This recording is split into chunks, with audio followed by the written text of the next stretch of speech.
con esta conciencia nacional, menos rígida y más solidaria, porque estará mejor esclarecida. Podremos hacer la gran revolución pacífica y creadora que reclama la República. La revolución del orden, sin la explosividad anárquica, porque acataremos voluntariamente la vigencia del derecho.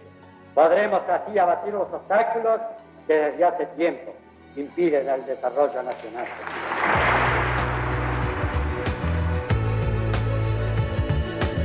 El 7 de julio de 1963, Arturo Illia era electo presidente de la Nación. Lo habían votado casi 2,5 millones de personas. El 12 de octubre asumía por primera vez un presidente sin frac. El día que lo eligieron, con amigos míos, decimos, ¿te das cuenta? Este tipo vive acá, es de acá, trabaja acá, lo conoce todo el mundo, lo saluda todo el mundo. Y lo han elegido presidente de la Nación. Creo que todo se centró en la vida de Illia como político, en comprender cómo el hombre podía ser libre. ¿Cuál era el mensaje que nos llegaba a nosotros, adolescentes, ¿no? Que la decencia, la honestidad tenían premio. Ese mismo día comenzaba la crónica de un golpe anunciado.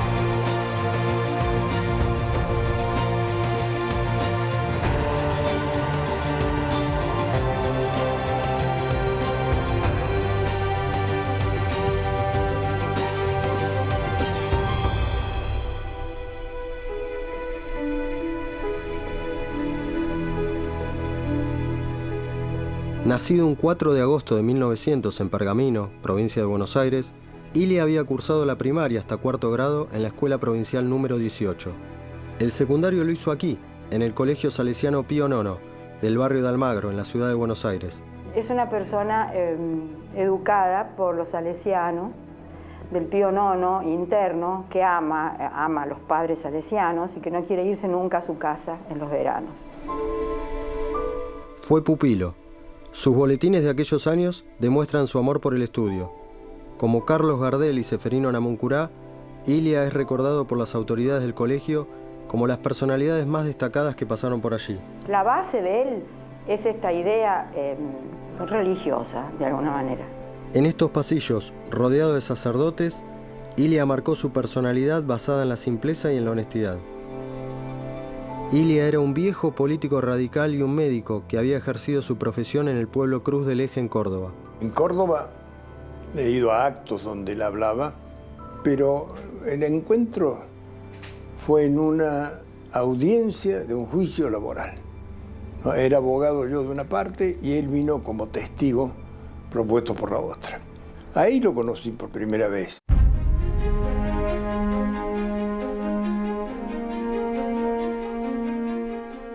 Todos los jóvenes, chicos, sabíamos quién era don Arturo Humberto Illia. Él va en el año 29 a Cruz del Eje, mandado por Irigoyen.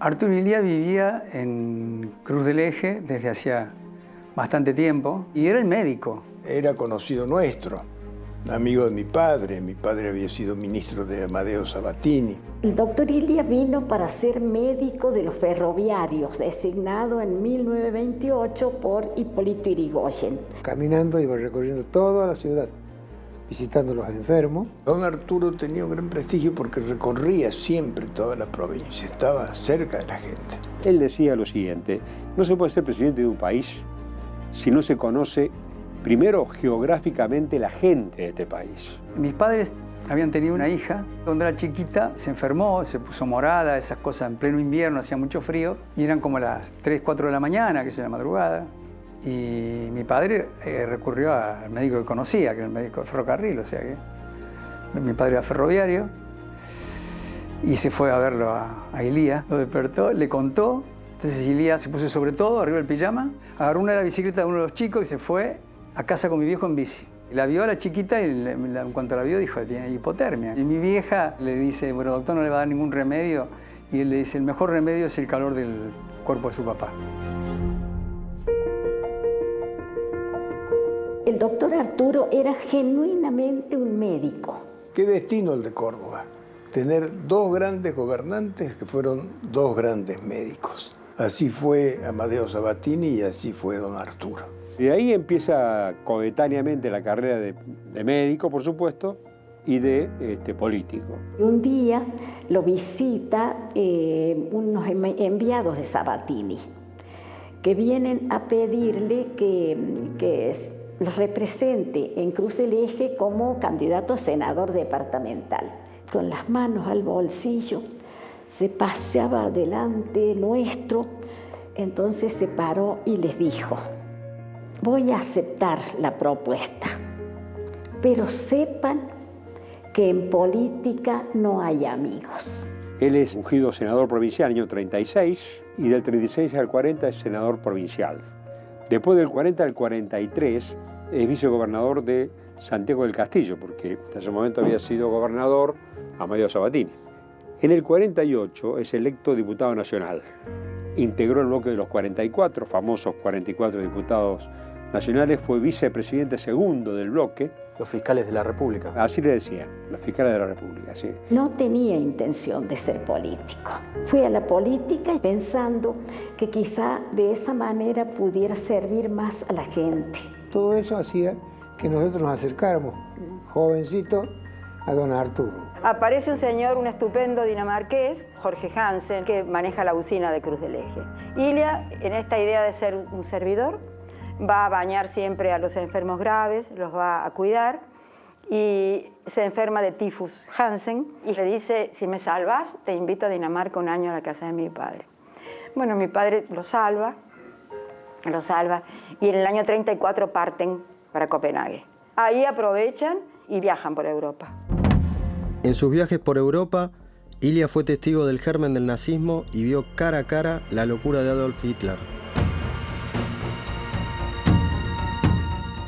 Primero conoce la sombra de Hitler, que es que en un restaurante de Múnich entran los hitlerianos y todo el mundo se pone de pie y hace el saludo nazi. Mi padre se queda sentado. Y Hansen le dice, levántate, hace el saludo, y mi padre no lo hace y acaba en una cuneta trompeado, que tienen que intervenir el cónsul y demás. Entonces, después de haber paseado con el rey de Suecia por el Tívoli, llegar al infierno, se da cuenta que los líderes carismáticos son Satanás, ¿se da cuenta usted? Los detesta. El fascismo lo llevó a enfrentar el enigma fundamental del hombre, la libertad. Por ello desconfiaba de las propagandas políticas, ni tampoco tenía vocación de influir en la prensa. La primera derrota de Perón es con Ilia. En marzo de 1962, el gobierno de Frondizi llamó a elecciones en distintas provincias. Ilia gana la gobernación de Córdoba con el señor Frondizi. El único lugar del país donde el radicalismo derrotó al peronismo fue en Córdoba. Eso lo catapultó de alguna manera a ser candidato a la presidencia de la República en el año 63. El señor Frondizi, que era un traidor, entre otras traiciones, anula las elecciones. Por lo cual, el doctor Ilia no pudo asumir la gobernación. Los radicales pensaron que Ilia perdía y que iba a ganar Aramburu. Como Ilia había ganado la elección de Córdoba, no tenían más remedio que ofrecérsela. Y entonces Ilia, como buen jugador de póker, sin mostrar el juego, nunca mostraba el juego, nunca se expedía. Y bueno, ¿qué pasa con Ilia? Los peronistas, que no escuchan la orden de Perón, porque Perón da la orden de votar en blanco, y los peronistas no lo escuchan, lo votan a Ilia. Empecé a escuchar los cómputos de Avellaneda y me di cuenta que los peronistas habían votado por papá. Y le dije, ¿ganaste? Me dijo, no, no gané. Te votaron los peronistas, papá. No le escucharon a Perón. Entonces Ilia saca el 25,6% de los votos, el señor Perón con los votos en blanco saca el 18%, el señor Allende creo que saca el 15%, y Aramburu, que era el candidato de muchos radicales, saca el 7%. Por lo cual, en el colegio electoral, Ilia es elegido presidente con el 56% de los votos. Mi marido creía que desde el primer momento, desde que asumió Ilia, estaba dispuesta o pensada su destitución. Todavía no había asumido Ilia y ya Mariano Grondona, que en esa época era vocero del sector militar, empezó a decir el país necesita un Franco, un generalísimo Franco, ¿no? Aludiendo a Onganía, de modo que ya antes de que Ilia empezara a gobernar ya había empezado a acusárselo de que era un inútil. Mariano Grondona dijo, los dictadores son buenos gobernantes para tiempos difíciles. Cosas así se escuchaban en la Argentina en ese momento. Era otra época, otra sensación general. En esa época, si un gobierno, la sociedad pensaba que había fracasado, venía el golpe. El golpe era la alternativa del éxito. A pocos meses de comenzado el gobierno del doctor Ilia, se hablaba, y muchos medios de comunicación lo mencionaban, la dificultad que tendría este gobierno, porque no era popular, porque no era el favorito de los medios de comunicación. Todos pensábamos que iban a utilizar como excusa, iban a utilizar el tema petrolero. Empezaban con el cuento de que YPF no podía obtener el autoabastecimiento. Entonces se requería la inversión privada. Y empieza a través de Jorge Antonio y otros personajes con el contrato de la California. El Standard Oil de Rockefeller, ¿no? Y ese contrato rompe el peronismo prácticamente y lo presenta al Congreso y después viene el golpe del 55 y Lonardi anuncia, cuando él asume el poder revolucionario, que el monopolio iba a seguir siendo de YPF y ese contrato lo dejan vencer. Pero la semilla está y viene el pacto y la financiación del pacto son las petroleras. Frondizi llega con los contratos y lo firma. Dice una cosa con los contratos petroleros y hace otra, le hace escribir al pobre Hurtado de Mendoza Petróleo y Política, llega con Frigerio y hace cualquier cosa. Ilia lo que promete es la nulidad de los contratos. En noviembre de 1963, semanas después de su asunción, anuló los contratos petroleros firmados por Frondizi con los Estados Unidos. La nulidad era por una cuestión no solo de soberanía ideológica, sino también había habido corrupción en esos contratos. Mucha corrupción. Cobraron todos. Los contratos fueron un mito del aumento de la producción y la gran mentira del autoabastecimiento. El gran lobby a favor de los contratos lo hizo Roberto J. Noble. La posición de Clarín, ¿no? Es decir, Mañeto, Aranda, todos desarrollistas eran. Y bueno, y Roberto J. Noble trata de parar el tema de los contratos, de la anulación. Ilia no lo acepta. Ilia había anulado los contratos petroleros que había concretado Frondizi. Y Kennedy le manda nada más ni nada menos que a Haveler Harriman. Ilia lo conversó con Harriman, que fue el delegado especial que mandó Kennedy para tratar el tema. Y cuando Harriman preguntó, ¿pero ustedes indemnizarían a las empresas que han firmado los contratos? Por supuesto, le dijo Ilia. Entonces no creo que haya ningún problema. Ilia con Kennedy se lleva fenómenos. Tal y así que Kennedy le dice a los petroleros, ustedes tienen un país con una justicia independiente, pueden recurrir a ella, es un país soberano, es así que no se metan. Ilia lo llevó a la justicia, a los contratos. Los contratos de Frondizi entraron a la justicia, hubo un fallo del juez en primera instancia y después entró a la Cámara. Cuando la Cámara iba a fallar es cuando Frondizi pedía que Ilia lo indulte, Ilia no lo indultó, porque no se metía en la justicia, porque era una causa no cerrada. Ilia era tremendamente honesto. Y Frondizi por eso brindó, cuando la anulación, brindaron los dirigentes gremiales que iban presos por ocupar la fábrica y brindó Frondizi porque se salvaba. Durmieron el contrato y a los 6 o 7 meses la Cámara nombrada por Onganía, en vez de decir en 2 renglones esto está prescripto, dicen acá está prescripto, pero acá prima facie y estaban todos prácticamente los delitos del Código Penal. Frondizi entonces estaba muy contento porque se había salvado de ir preso. El vicepresidente, Carlos Perete, le sugirió al doctor Ilia, doctor, ¿por qué no anuncia la anulación de los contratos petroleros en un gran acto público, en un gran acto de masas, sobre las escalinatas del Congreso Nacional? Y el doctor Ilia le respondió que no, porque no quería tener el mismo estilo político que Perón. Días después del acuerdo entre el gobierno norteamericano y el argentino, Kennedy era asesinado en Dallas. Cuando matan a Kennedy, él va a darle el pésame al embajador McClintock y yo le pido que me lleve. Entonces yo iba llorando. Y me dijo, ¿por qué llorás? Le dije, porque murió el presidente Kennedy. Me dice, ¿eso qué importancia tiene? Y dije, bueno, papá, pero Estados Unidos se queda huérfano. Estados Unidos tiene instituciones. Los hombres vamos y venimos. Las instituciones es lo que cuenta. No llores más.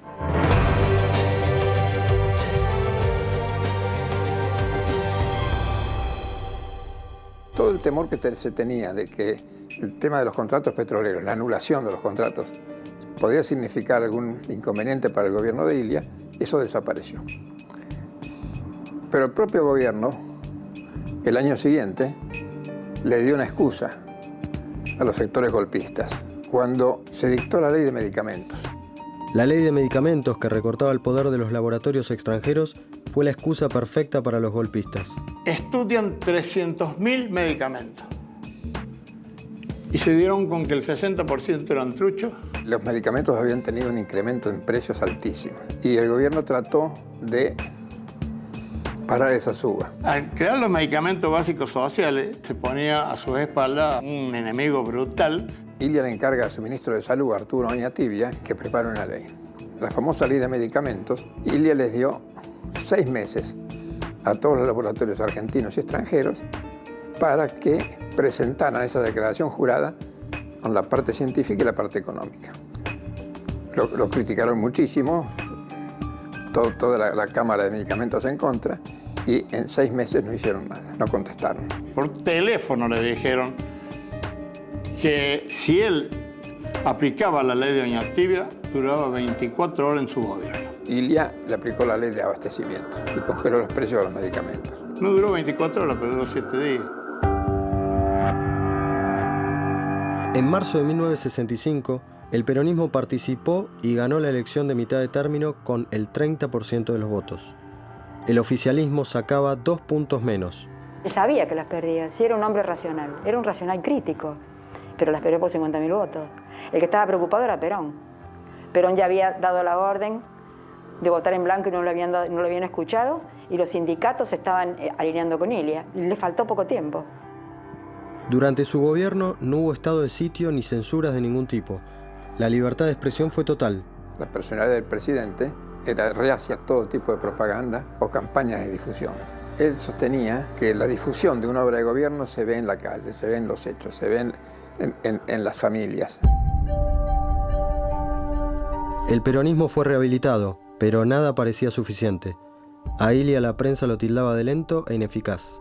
Naturalmente que si el pueblo no tiene el gobierno que el pueblo quiere, el pueblo no va a colaborar para levantar una situación en beneficio de círculos de los peores intereses ni de individuos que son los que han conducido el país a la situación actual.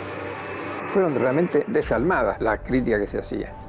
Hicieron hasta una campaña personal contra Ilia. Y esa campaña tremenda de prensa que le hicieron en contra, fue una cosa espantosa. Leía las revistas tipo Primera Plana, los dibujos de Landru, esas cosas de la tortuga, o sea, ¿viste? Y el tipo que le daba igual todo eso a Ilia, ¿viste? El tipo estaba muy por encima de todo eso. El gobierno de don Arturo eran tremendas personalidades, sus ministros, vos recorrés los ministros de tremenda calidad.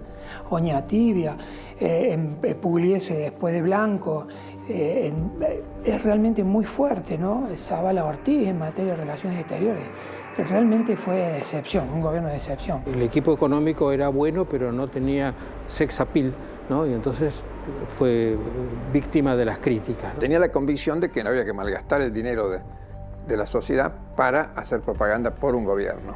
Hubo un secretario de redacción de Primera Plana, Mariano Montemayor, que directamente dijo: ya es hora de que el ejército eche al doctor Ilia. Me dio tanta rabia lo que pasó, tanta rabia, las circunstancias, cómo pasaron además, y cómo hablaban de Onganía. La Argentina estaba contenta con que vinieran los militares, con que viniera el señor Onganía. Eso me daba más rabia todavía.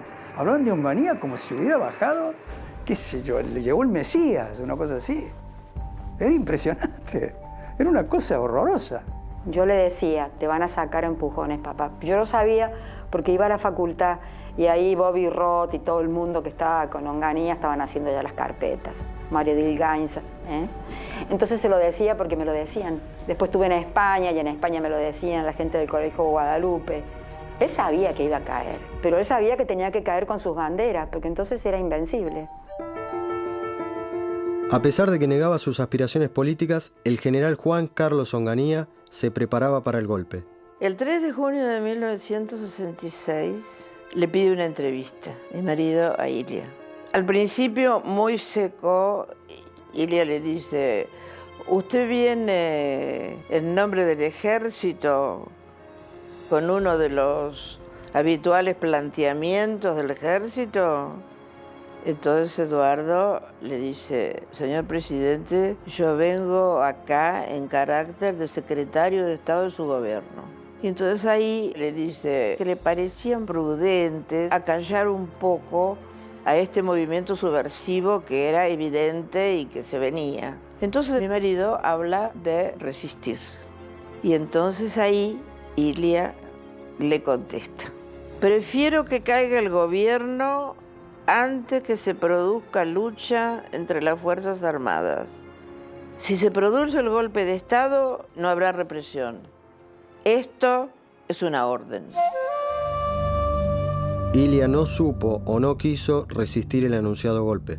El 15 de junio del 66 nos invita a comer a su casa Mariano Grondona. Por supuesto que Ilia sabía de la cena esa en la casa de Grondona, donde lo invitan a Castro Sánchez al golpe. ¿Usted recuerda haber recibido a Arturo Frondizi con Eduardo Castro Sánchez?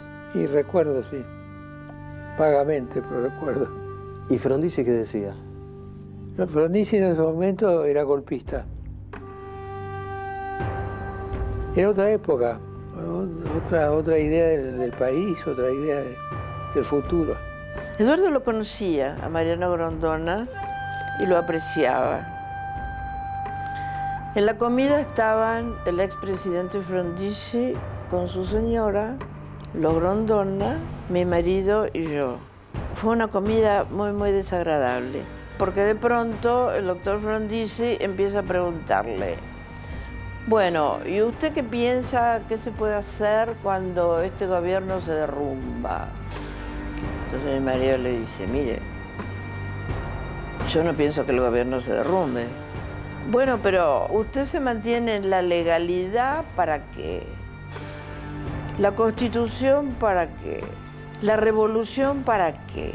¿Usted no se da cuenta que todo el ejército está en contra de este gobierno?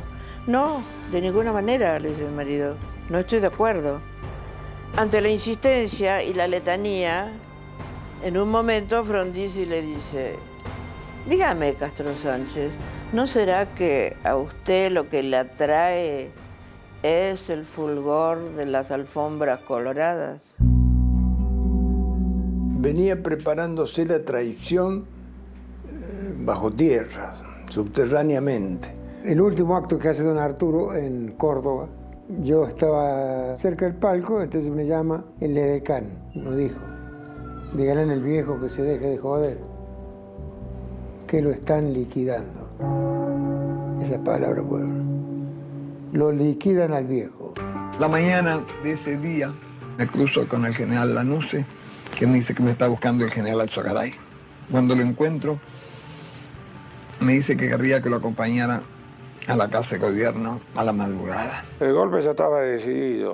Lo que pasa es que el problema es qué ocurría cuando los militares llegaran al gobierno. ¿Qué plataforma económica iban a aplicar? Porque una cosa es llegar al gobierno y otra cosa es un programa de gobierno. En las últimas horas de la tarde del día 27 de junio, se agravó la tensa situación existente desde tiempo atrás en las Tres Armas, que había dado motivo a varias reuniones de los altos mandos militares y del Poder Ejecutivo. En los últimos días, mi marido había tenido muchísimas reuniones con los altos jefes militares. De a poquito se iban a ir llevando todas las inquietudes del ejército al gobierno y que se las iban a tratar de ir consiguiendo de a poco para poder conservar un gobierno democrático en el que él creía. Se llegó a un acuerdo Pero la noche antes llegó el general Caro y mi marido lo fue a ver. Estaban de un lado Carlos Caro esperándolo y del otro lado estaba Armando Caro, que era un senador peronista, muy amigo de mi marido. Mi marido entra a lo de Caro, lo saluda Armando Caro y entra al despacho y habla con Caro de lo que tenía que hablar. Al día siguiente, Pistarini le hace saber que desconoce su autoridad porque ha faltado a su palabra de honor, porque ha tenido contactos con políticos sin habérselo comunicado a todos los altos mandos de las Fuerzas Armadas.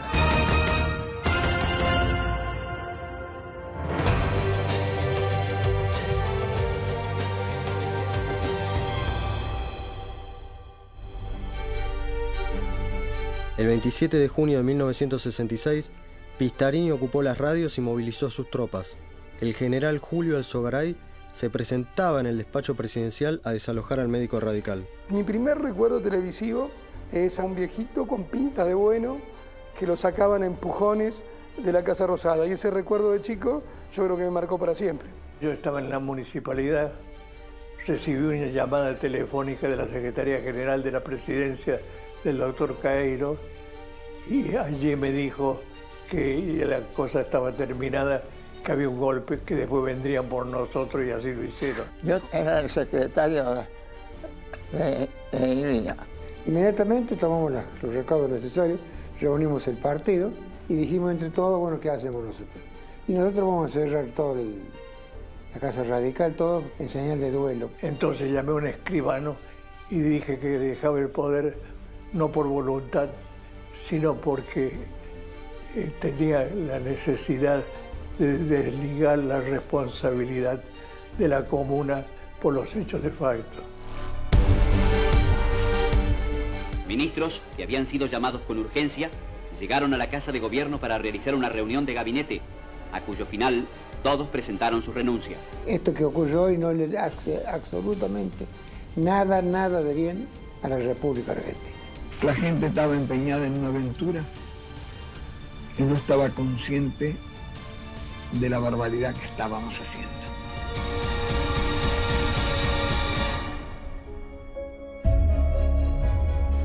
$50 años después, el granadero que defendió a Ilia habla por primera vez frente a una cámara de televisión. ¿Cuántos años tenía usted la noche del 28 de junio de 1966? 31 años. ¿Cuántos granaderos tenía usted a su cargo? Entre 30 y 35. Su marido, ¿con cuánta gente entró a sacar a Ilia de la Casa de Gobierno? Con 16 policías. Enterado de que se había producido un golpe de Estado, reuní a los granaderos en el patio de las Palmeras, reforcé las guardias, ordené cerrar las puertas de la Casa de Gobierno y le dirigí unas palabras. ¿Qué les dijo?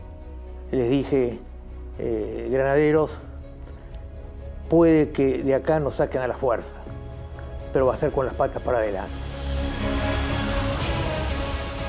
¿Usted estuvo presente cuando lo sacan a Ilia del gobierno? Sí. Y estuve toda la noche. Estábamos desde las 8 de la noche. Toda esa noche tan triste, tan oprobiosa.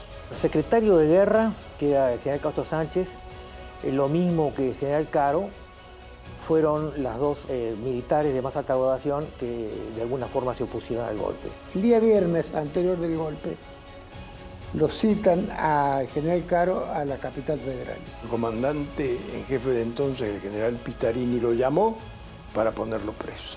Y el general Castro Sánchez, que era un brillante oficial, para evitar crear conflictos en la cadena de mandos, en la estructura militar, solicitó voluntariamente su pase a retiro, con lo cual sacrificaba su carrera. Llegó la versión de algunos miembros de los granaderos que querían resistir. Nosotros concurrimos con el jefe de la Casa Militar, el brigadier Pío Otero, al despacho del presidente, que nos recibe, para informarle cuál era la situación en la Casa de Gobierno y solicitar órdenes. Y ante mi ofrecimiento de resistir en la Casa de Gobierno, el doctor Ilia negó en absoluto esa posibilidad. En el momento dramático del 28 de junio del 66, decide evitar un derramamiento de sangre. El jefe de regimiento de granaderos, coronel Elía, concurrió al despacho del presidente y puso a su disposición el regimiento para defender la casa de gobierno. Recibió la misma respuesta que había recibido yo. El doctor Lillia no quería ninguna clase de violencias. Primero llega el general Alzogaray, acompañado de un reducido grupo entre los que se encontraba el coronel Perlinger, que vestía de civil. A eso de las 12 aparece el general Alzogaray, Julio Alzogaray, y el coronel Perlinger. Nos recibió el jefe de la Casa Militar y el jefe del Regimiento de Granaderos. El general Alzogaray le ordena que procediera a desalojar el despacho presidencial. No bien entró, el general me ordenó replegar la guardia, levantar los puestos. Y yo me acerco en voz baja, le explico que ese oficial no podía incurrir en la deslealtad que significaba expulsar al presidente, al quien él tenía la obligación de custodiar. Con todo respeto me negué. Y como el pez por la boca muere, no bien dije eso, el general Alzogaray me dijo, es una orden como para usted, proceda a desalojar usted. A continuación lo acompañé hasta el despacho del presidente. El doctor Ilía estaba sentado en su despacho, yo no sabía si estaba firmando algún papel. El presidente estaba firmando algunas cosas. Yo me puse al costado derecho del doctor Ilía y el general Alzogaray se paró al costado izquierdo. Cuando llegamos a su lado, el general Alzogaray dijo algo así como, permiso, doctor. Y le dijo, más o menos en otros términos, doctor Ilía, le comunico que en nombre de las Fuerzas Armadas ha dejado de ser presidente de los argentinos. Y el anciano presidente contestó, en nombre de las Fuerzas Armadas, no. El comandante de las Fuerzas Armadas soy yo, es el presidente de la República. Así que ustedes no están hablando a título personal. En todo caso, en nombre de un grupo de generales al que usted representa, al que calificó de salteadores nocturnos. Ustedes vienen al amparo de la noche como los bandidos. Ustedes han entrado como los ladrones. Ustedes no tienen ningún poder. Les debería dar vergüenza estar en el despacho de la Constitución Argentina haciendo este papel.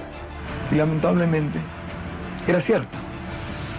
Es decir, cada una de las cosas que dijo Ilía en su serena indignación eran verdades. Y después, en forma bastante premonitoria, le dijo que se iban a arrepentir ante sus hijos más adelante de lo que estaban haciendo. Sus hijos se lo van a reprochar. Eso fue lo que le dijo el doctor Ilía. Y cuando Pacho después, muchos años después, le escribe una carta pidiéndole disculpas, le dice que siempre se acuerda que qué razón tenía porque sus hijos realmente lo recordaron. Y se fueron. Ya volveremos, dijeron. Cuando entra Julio Alzogaray, ¿usted lo quería matar? Sí. ¿Lo quería asesinar? Sí, de hecho fuimos a buscar armas con Jorge Garland, Gustavo Soler, Horacio Costa a la aduana. Pero yo no sabía tirar tampoco, tenía 26 años. Y en un momento dado mi padre se va al cuarto, Zabala Ortiz me dice, Emma, vaya a ver qué pasa. Entonces, bueno, yo voy a ver y lo veo sentado fumando en la cama, mirando por la ventana. Nada lo perturbaba. Entonces yo, que era joven y bastante perturbada, le dije, ¿y vos qué vas a hacer? ¿Te pegás un tiro? ¿Los matamos a estos tipos y los tiramos por la ventana? No sé por qué los quería tirar por la ventana. Y bueno, y él por supuesto me miró despectivamente y no me contestó.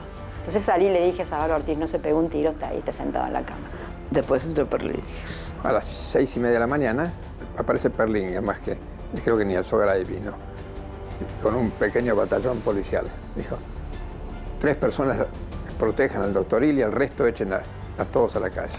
No me había dado cuenta de que no había venido a dormir. Y sonó el teléfono y era Quique Pérez Amochastegui que me decía, Marta, te felicito, tu marido acaba de sacar al doctor Ilía.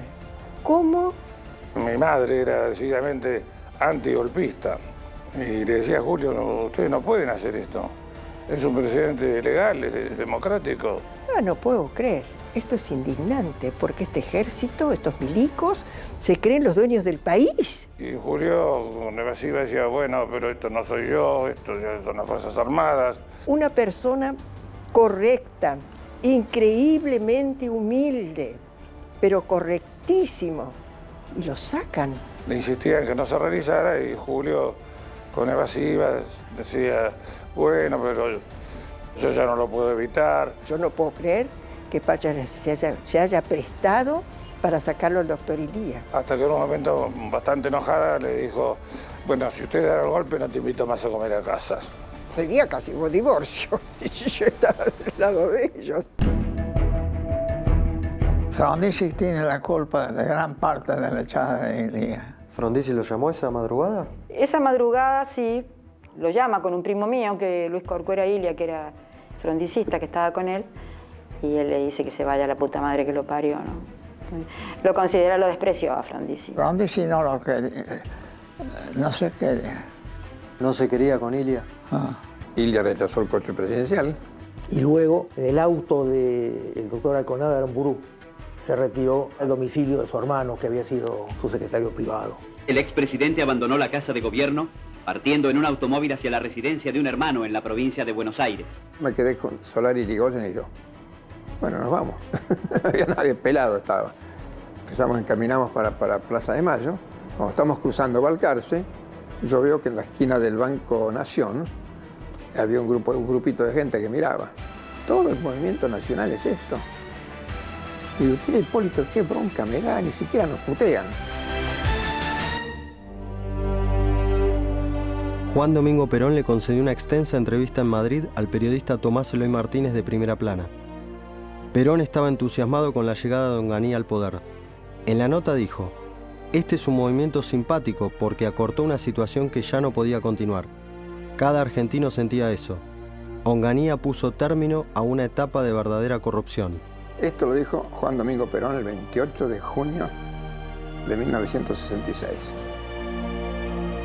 el que criticaba los golpes de Estado. Para Perón, Ilia había detenido al país. Perón admitía encuentros y conversaciones con los militares golpistas. Cuando se produjo el golpe militar de junio de 1966, en la segunda fila del Salón Blanco de la Casa Rosada estaban sentados Augusto Timoteo Bandor y estaba José Alonso, que representaba al sindicalismo vinculado a Perón. Había otros dirigentes peronistas de talla nacional, como por ejemplo Tacone, del gremio de Luz y Fuerza. Desde Córdoba habría que decir que la posición de Agustín Tosco, el secretario general de la Luz y Fuerza de Córdoba, un hombre de la izquierda independiente, fue de inmediato rechazo y repudio al golpe militar, contrastando con la posición de Luz y Fuerza en el orden nacional. Mi padre decía que Perón era el gran corruptor. Imagínense en el estatus moral que lo consideraba Perón un ladrón y un corrupto. Para mi padre no era nadie.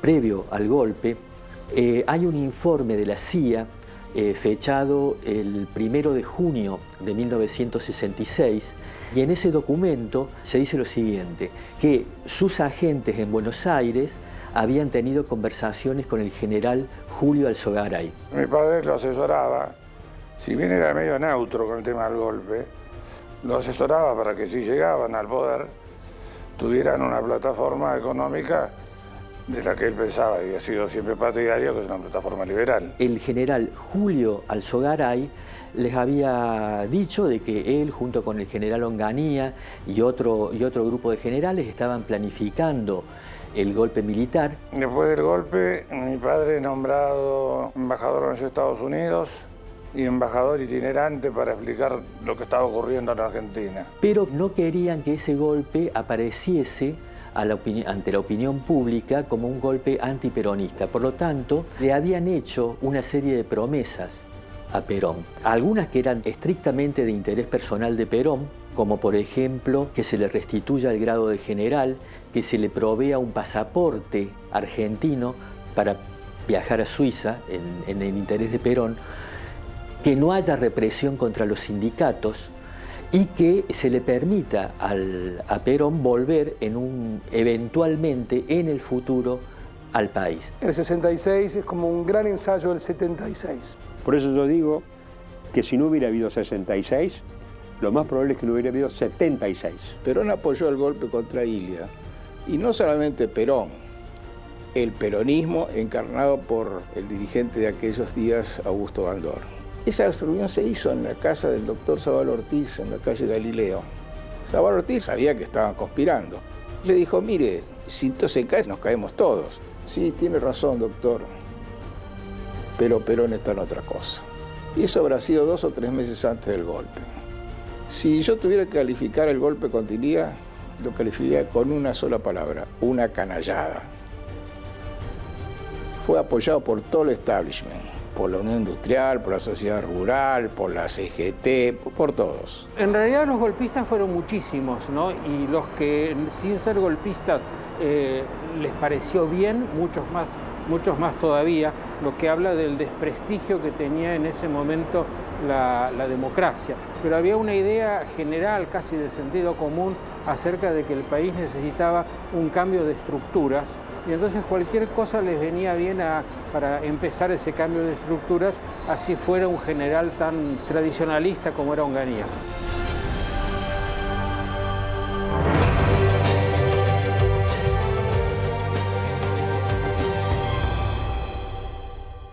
Tres comandantes en jefe asumieron la conducción temporaria del gobierno.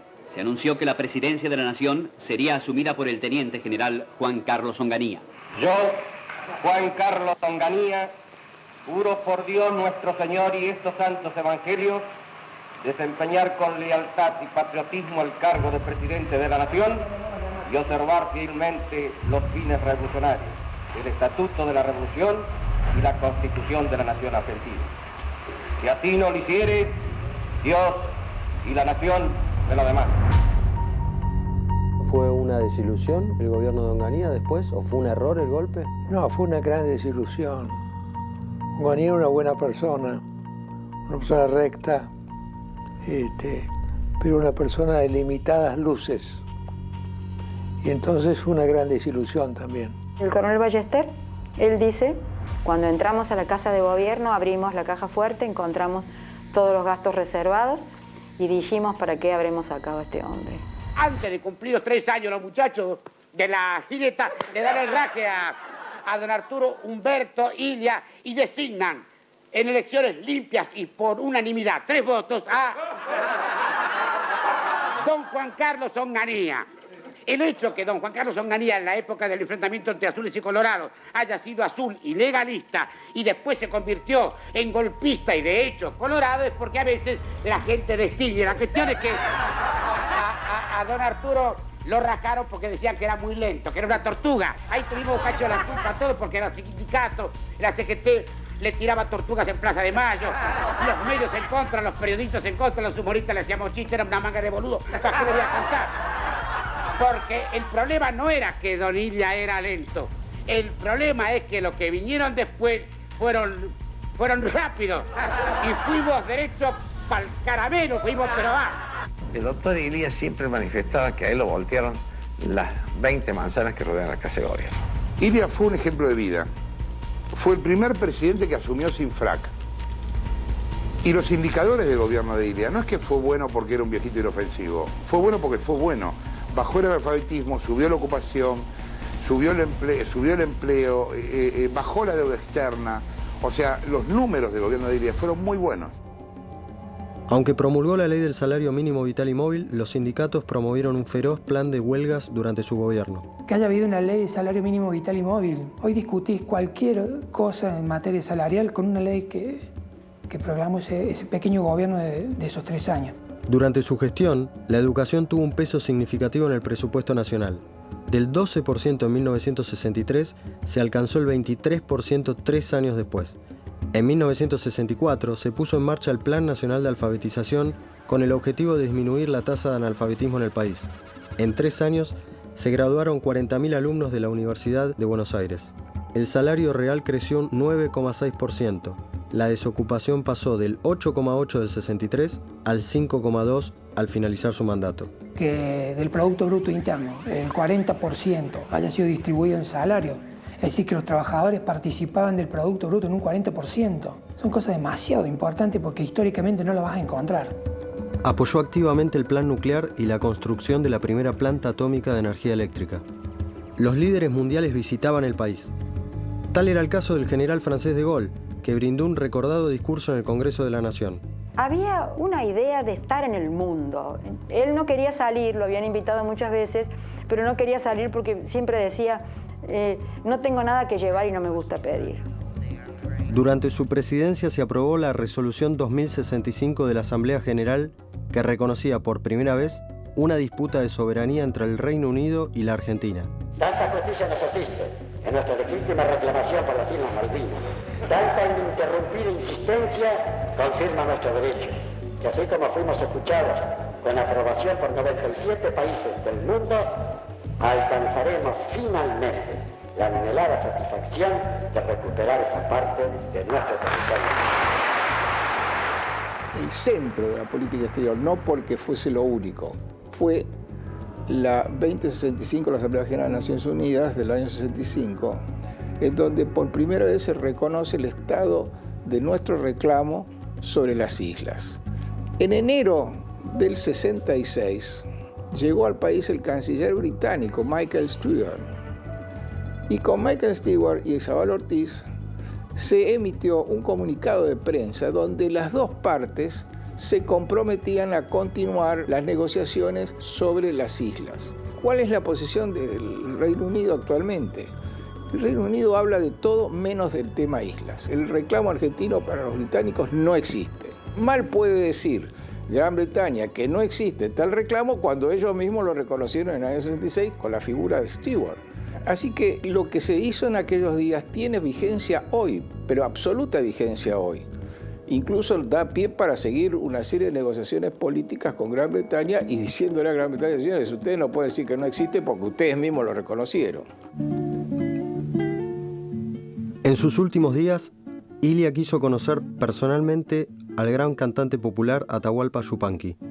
Ambos habían nacido en Pergamino. Don Atahualpa está en Cerro Colorado. Y don Arturo, con ese modo tan especial que tenía para hablar de la palabra justa y en el momento indicado, dice, pensar que somos los dos de Pergamino y no nos conocemos. Y mi marido le dice, ¿quieren que vamos? Y enseguida se entusiasmó y se preparó la salida para allá. Y entonces cuando llegan, el río estaba crecido y resulta que se le mojó el motor y ya don Arturo vio que entraba agua y con esa calma que tenía siempre don Arturo para todo, sacó los zapatos, sacó las medias, tomó en la mano, abrió la puerta y empezó a cruzar el río para llegar a las casas. De arriba ya venía por la escalera Atahualpa, que había visto la figura inconfundible de don Arturo en esa circunstancia. Y cuando se acerca a la orilla le dice, ¿quién iba a decir que iba a conocer al presidente de la República en medio del río y en patas? Ese encuentro estuvo signado por la simpleza que acompañó al médico toda su vida.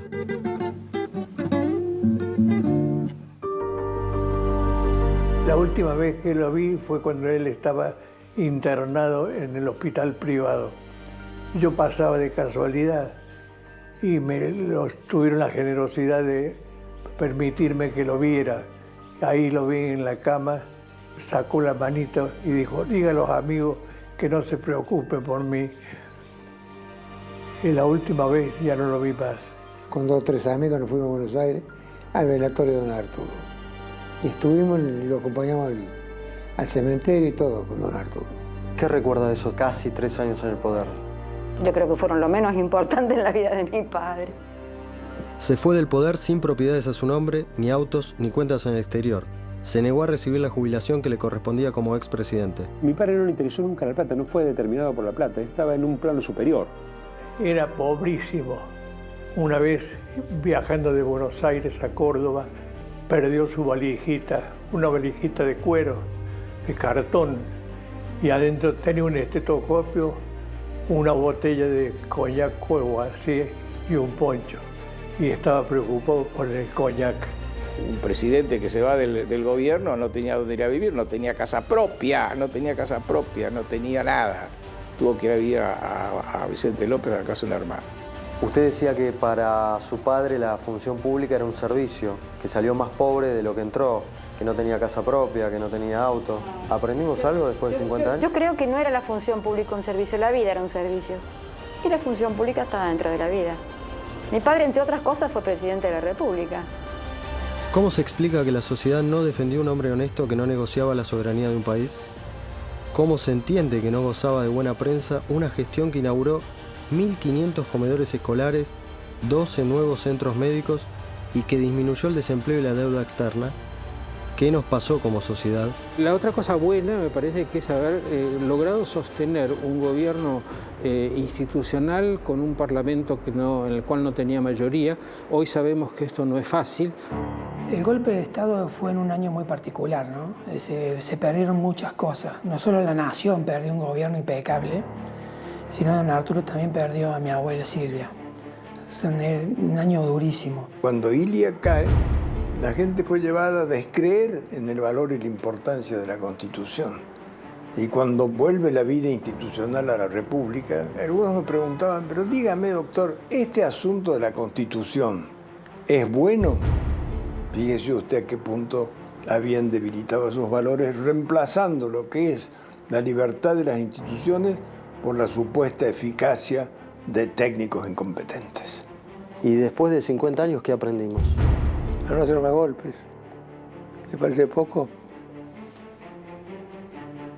Viéndolo a la perspectiva, después de tanto tiempo, con el papel suyo como comunicador, como integrante de la prensa, con un rol muy importante, editorialista, ¿hace una autocrítica?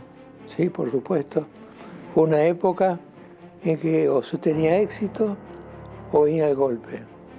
Hoy ya no vivimos en ese drama, ¿no? Él solía decir, les ofrecí un plan de paz y trabajo y me respondieron con un plan de lucha. Dejó grandes lecciones, pero no las aprendimos. Hubo nuevos golpes de Estado, una estabilidad débil y todavía tenemos que construir la democracia. Y si usted me pregunta, yo no lo conocí nunca a mi padre. Nunca lo conocí porque era hermético, era callado, era misterioso y era imposible de prever qué iba a hacer. Y a veces sobrevaloramos a tanta gente que no se lo merece, que de repente cuando llega un tipo como ese, que se lo merece todo, no nos damos cuenta. Él se fue tranquilo porque se fue con sus banderas y se fue con su obra. Él cumplió con la patria. ¿Y qué más quiere que eso?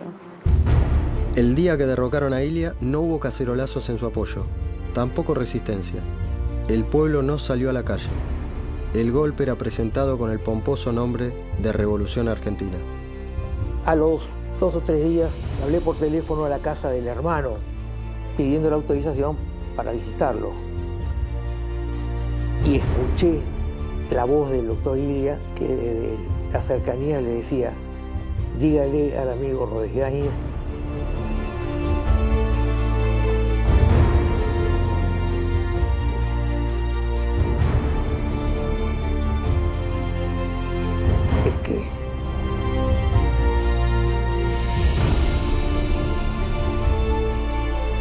que no necesita pedir autorización para visitarlo. Eso me halagó enormemente, por supuesto. Esa fue la última vez que lo vi al doctor Ilia. Nunca más lo vi.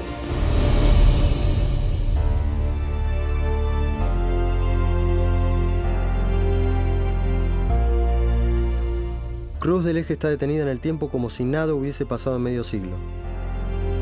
La estación abandonada y las familias durmiendo en los vagones de los talleres ferroviarios de ese pueblo son una postal de una oportunidad perdida.